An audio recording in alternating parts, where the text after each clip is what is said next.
More now of our interview with President Obama. On our way to the White House basketball court, I took a moment to ask him about the tone of the talk about politics and about him specifically throughout the country.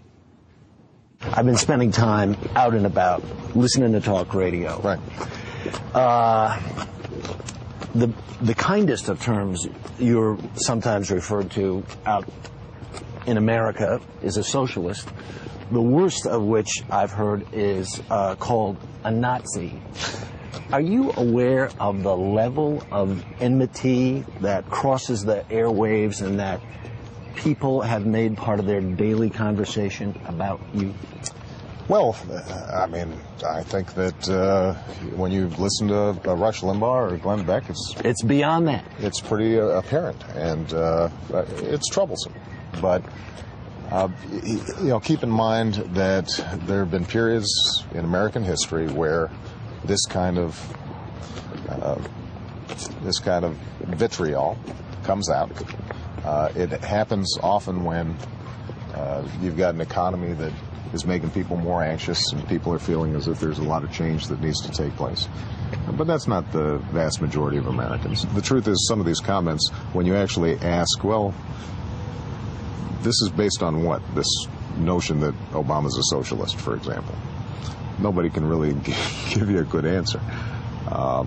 Much less when they, make... they would say mandating that people have to buy insurance or something like that. Yeah, the sort of plan proposed by current Republican nominee Mitt Romney.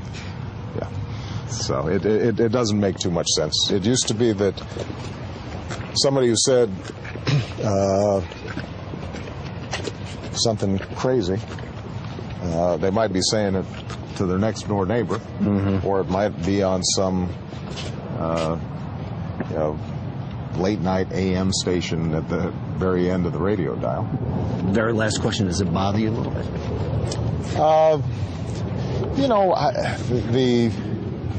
You end up getting a pretty thick skin in this job, and obviously, when you've gone through a presidential campaign, there are a lot of things that are said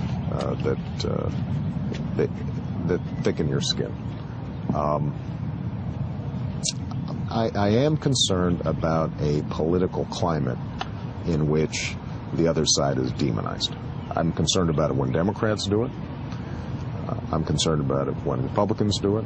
I do think that there is a tone and tenor that needs to change, where we can disagree without being disagreeable or making wild accusations about the other side. And I think that's what most Americans would like to see as well.